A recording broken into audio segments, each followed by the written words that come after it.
ఒకవైపు ఇస్తూ ఒక చేత్తో ఇస్తూ ఇంకో చేత్తో మళ్ళీ లాగేసుకున్నట్టుగా వాళ్ళు క్రిస్టియన్స్ అయితే ఇవి వర్తించదు అనడం చాలా చాలా అన్యాయం. అంతేకాదు ఒక ఎస్టీ మతం మారినా క్రిస్టియన్ అయినా ఒక ఎస్టీఏ, మళ్ళీ రిజర్వేషన్లు అప్లై అవుతాయి. ఒక బీసీ మతం మారినా రిజర్వేషన్లు అప్లై అవుతాయి. ఒక ఓసీ మతం మారినా అప్లై అవుతాయి. కానీ ఒక ఎస్సీకి మాత్రం ఇది అప్లై కాదు అంటే ఇది నిజంగానే చాలా దురదృష్టకరం. ఇది ఎవరూ కూడా అంగీకరించలేదు. ఏ కులం వాళ్ళు కూడా ఇది న్యాయం అని చెప్పారు అంటే వాళ్ళు బయస్డ్ గా చెప్తున్నారనే అర్థం. మొన్న సుప్రీంకోర్టులో ఇచ్చిన జడ్జిమెంట్ ను చూస్తే చాలా ఉత్సాహంగా ఎలాగైనా ఈ కేసును కొట్టేయాలి అన్న ఉత్సాహం కనిపించింది. న్యాయం చేయాలి అన్న తపన కంటే కూడా ఎలాగైనా సరే రాజ్యాంగంలో ఉన్న ఆర్టికల్ 341 షెడ్యూల్ కాస్ట్ పేరా 3ని పట్టుకొని ఎలాగైనా సరే అది అప్లై చేసి ఈ కేసుని కొట్టేయాలి అన్న తపన కనిపించింది తప్పితే సుప్రీంకోర్టు ఒక సర్వోన్నత న్యాయస్థానమనో లేక సుప్రీంకోర్టు మన దేశంలోనే అతిపెద్ద న్యాయస్థానమనో దానికొక విశాలమైన రెస్పాన్సిబిలిటీ బాధ్యత ఉందనో ఇవేవీ కనిపించలేదు. చాలా ఎక్స్ప్లిసిట్ గా చాలా తొందరపడుతూ కాన్స్టిట్యూషన్ లో ఉన్న ఒక అంశాన్ని పట్టుకొని దాన్ని అప్లై చేసి ఆ కేసు ఇద్దరు బెంచులు కేవలం ఇద్దరే ఉన్నారు ఆ బెంచ్లో, ఆ ఇద్దరి చేత దాన్ని ఎస్సీలకు వ్యతిరేకంగా తీర్పు ఇవ్వడం చూసాం. కానీ సుప్రీంకోర్టు ఉట్టి తీర్పు ఇవ్వడానికే లేదు, చిన్న కోర్టులు కూడా తీర్పిస్తాయి. ఏ కోర్టు అయినా ఇవ్వచ్చు, మార్చి ఇవ్వచ్చు. కానీ supreme court even more bigger responsibility is in interpreting the constitution spirit ని కరెక్ట్ గా ఇంటర్ప్రెట్ చేయడం కూడా సుప్రీంకోర్టు బాధ్యత. అంతేకాదు కాన్స్టిట్యూషన్ గార్డియన్ గా కూడా సుప్రీంకోర్టు ఉండాలి, ఇది కూడా సుప్రీంకోర్టు బాధ్యత. కానీ ఇవేవీ కనిపించలేదు. కేవలం హడావిడిగా ఇది ఒక కొలికి రావాలి అన్నట్టు కేవలం ఇద్దరు బెంచ్తో. అందుకే కాంగ్రెస్ పార్టీ జాతీయ స్థాయిలో దీన్ని ఖండించడం జరిగింది.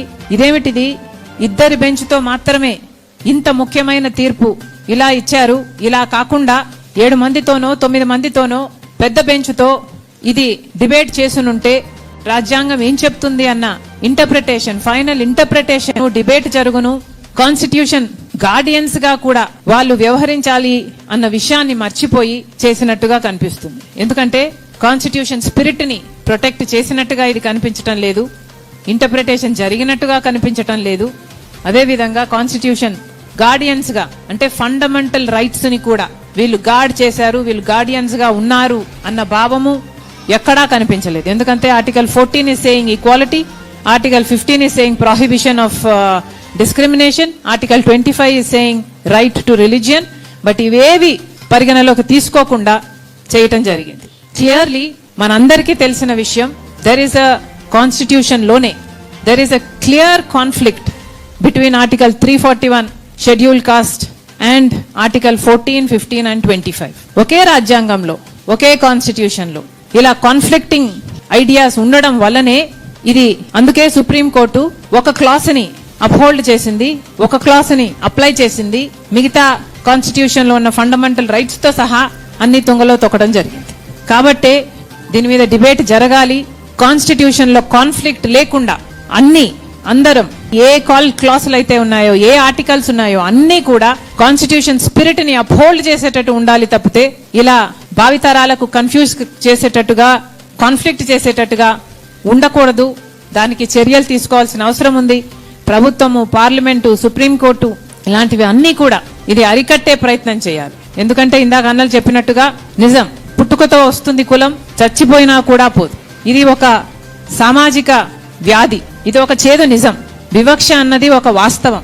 ఎవరు అవునన్నా కాదన్నా ఇందాక అన్న చెప్పినట్టుగా ఎక్కడా రాసిబడి లేదు, కానీ ఇది వాస్తవం. కుల వివక్ష అన్నది ఉన్నది.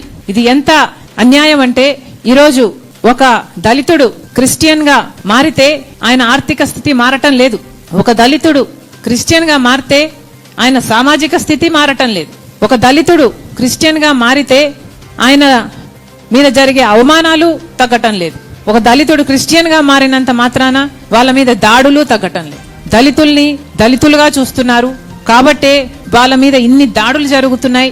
వాళ్ళ మీద ఇన్ని దాడులు జరుగుతున్నాయి కాబట్టే వాళ్ళకి కొన్ని అప్లిఫ్ట్మెంట్ కోసం కొన్నైనా చేయకపోతే, రిజర్వేషన్లు అయితే ఏమి, లేక SC ST atrocity act protection అయితేనేమి, ఇలాంటివన్నీ వాళ్ళకు ఇవ్వకపోతే వాళ్ళు సమాజంలో పైకి రాలేరు, బ్రతకలేరు, అన్న ఉద్దేశంతోనే వాళ్ళకి ఇవన్నీ ఇయ్యటం జరిగింది. మొన్న నిన్న ఇచ్చిన తీర్పులో ఇది కూడా చాలా స్పష్టంగా చెప్పడం జరిగింది.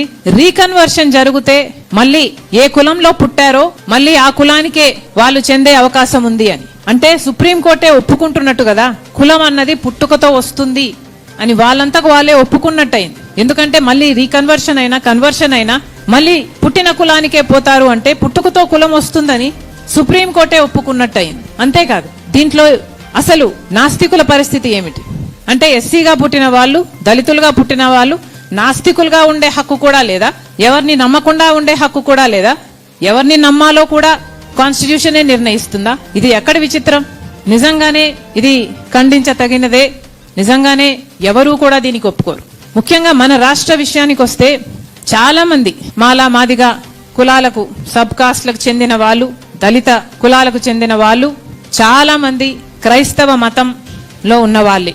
ఈ సంఖ్య మన రాష్ట్రంలో 80 లక్షలకు పై మాటే తప్పితే తక్కువ లేదు. అంటే ఇప్పుడు ఈ చట్టం వర్తింపచేస్తే మన రాష్ట్రంలో ఇంతమందికి అంటే దాదాపు 1 కోటి మందికి ఇది అప్లై అవుతుంది. మరి ఇది ఎంత అన్యాయం అంటే మన జనాభాలో దాదాపు 20%కి అన్యాయం జరుగుతుంది. అంటే మన రాష్ట్రంలో మనం ఇంతమంది ఉండికి కూడా వాళ్ళకు అన్యాయం జరుగుతుంటే అది ఆపలేకపోతే ఇక ఇంతమంది ఉండి ఏం లాభం?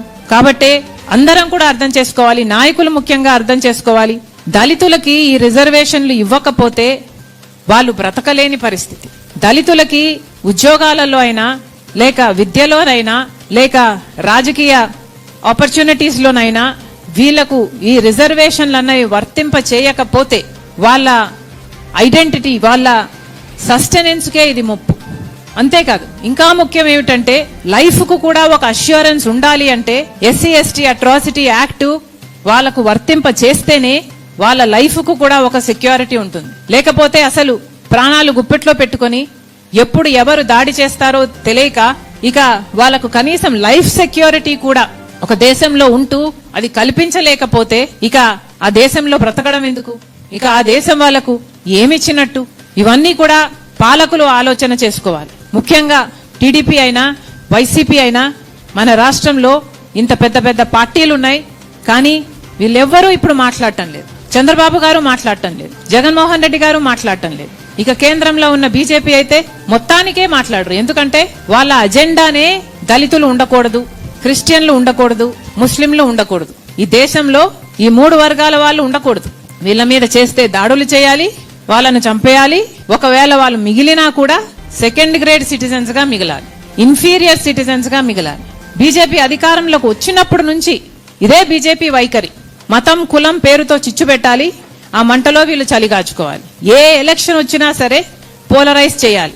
హిందువులు మెజారిటీలంతా ఒకవైపు పెట్టాలి, మైనారిటీలను ఇంకోవైపు పెట్టాలి, ఆ ఎలక్షన్ గెలవాలి. ఇదే వీళ్ళ అజెండా. బీజేపీ ఇప్పటికే కాదు ఎప్పటి నుంచో కూడా దళితులకు వ్యతిరేకం, క్రిస్టియన్లకు వ్యతిరేకం, ముస్లింలకు వ్యతిరేకం. దీనికి రుజువు ఏమిటి అంటే గోద్రా, మణిపూర్ ముస్లింల ఊచకోత అయినా సరే, మణిపూర్ లో నగ్నంగా క్రిస్టియన్లు పరేడ్ చేయడం అయితేనేమి, లేక సజీవ దహనం చేయడం అయితేనేమి, వాళ్ళ ఇల్లులు చర్చిలు తగలబెట్టడం అయితేనేమి, ఇవన్నీ కూడా రుజువులే. కానీ బీజేపీ వైఖరే ఇది. మతం పేరుతో, కులం పేరుతో జనాలను విడదీయాలి, రాజకీయ లబ్ధి పొందాలి. కాబట్టి బీజేపీ ఇంత క్రూరంగా వ్యవహరిస్తున్నప్పుడు దాంట్లో భాగంగానే మొన్న వచ్చిన జడ్జిమెంట్ కూడా ఇంత క్రూరంగా బీజేపీ వ్యవహరిస్తున్నప్పుడు మన రాష్ట్రంలో ఉన్న పెద్ద నాయకులు ఎందుకు మాట్లాడటం లేదు? చంద్రబాబు గారు ఎన్నికలప్పుడు చెప్పారు, చంద్రబాబు గారు దళిత క్రిస్టియన్లకు ఎస్సీ స్టేటస్ ఇవ్వాల్సిందే, మేము దీనికి కట్టుబడి ఉన్నాం, మేనిఫెస్టోలో కూడా చేర్చినట్టున్నారు ఇఫ్ ఐఎమ్ నాట్ మిస్టేకెన్. మరి అలాంటప్పుడు ఇప్పుడు చంద్రబాబు గారు ఎందుకు మాట్లాడటం లేదు? సుప్రీంకోర్టులో ఉన్న జడ్జిలు ఇంత భయంకరంగా ఒక జడ్జిమెంట్ ఇస్తే బీజేపీ చేతిలో ఇప్పటికే సిబిఐ అయినా, ఐటీ అయినా, ఈడీ అయినా, ఈసీ అయినా ఇవన్నీ గుప్పట్లో ఉన్నాయి. ఆఖరికి సుప్రీంకోర్టు కూడా ఈ నెక్సెస్ విత్ బీజేపీ పనిచేస్తుంది అని ఇంత స్పష్టంగా అర్థమైనా కూడా చంద్రబాబు గారు నోరు విప్పటం లేదు, మేనిఫెస్టోలో పెట్టిన విషయం గురించి కూడా మాట్లాడటం లేదు. అంటే ఇక చంద్రబాబు గారు దళితుల పక్షమని ఎలా అనుకోవాలి?